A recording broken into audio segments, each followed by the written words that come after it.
Flying has kind of always been a passion of mine. I got my private pilot's license when I was in high school. I'm an airline pilot for Delta Airlines. My wife, Christine, I've been married to her for about 32 years. We have 4 children here, 2 boys, 2 girls, that we raised here on this farm. Rusty always knew he wanted to be a pilot, and he worked really hard at it. There were a lot of times when he just hung out at the airport watching airplanes. If you had something that you absolutely loved and you couldn't do it, I think it would be devastating. As a pilot, we have to have 2 physicals every year, and at one of those physicals, you're required to have an EKG. They discovered I was in AFib, which was unbeknownst to me.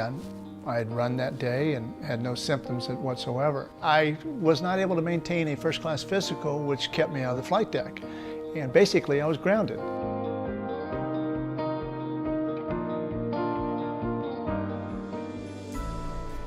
Rusty told me about how much AFib or atrial fibrillation had affected his work as a pilot, and this had significant implications. We chose to use Biosense Webster's mapping system, and that allows us to tell exactly how much we're pushing the tissue, how much force we're putting into the tissue, which will not only improve the chances of a successful ablation, but also minimize complications.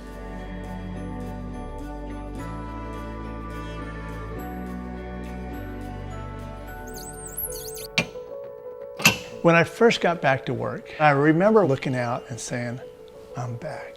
I loved it. I was so happy to be back, because I did miss the cockpit. I did miss the flight deck. I missed the people I worked with. I missed the interaction. We always see patients a year later to see if the procedure was successful, how they have been doing. I'm there in the doctor's office. The nurse comes in, takes your vitals, and a little chit-chat. And I told her I just returned from Japan yesterday, and she made a comment. She said, well, Dr. Osorio has been traveling as well. He's been in Asia. He asked me, Doctor, I heard you've been overseas. Where are you coming from? And I told him, I'm just coming from Japan.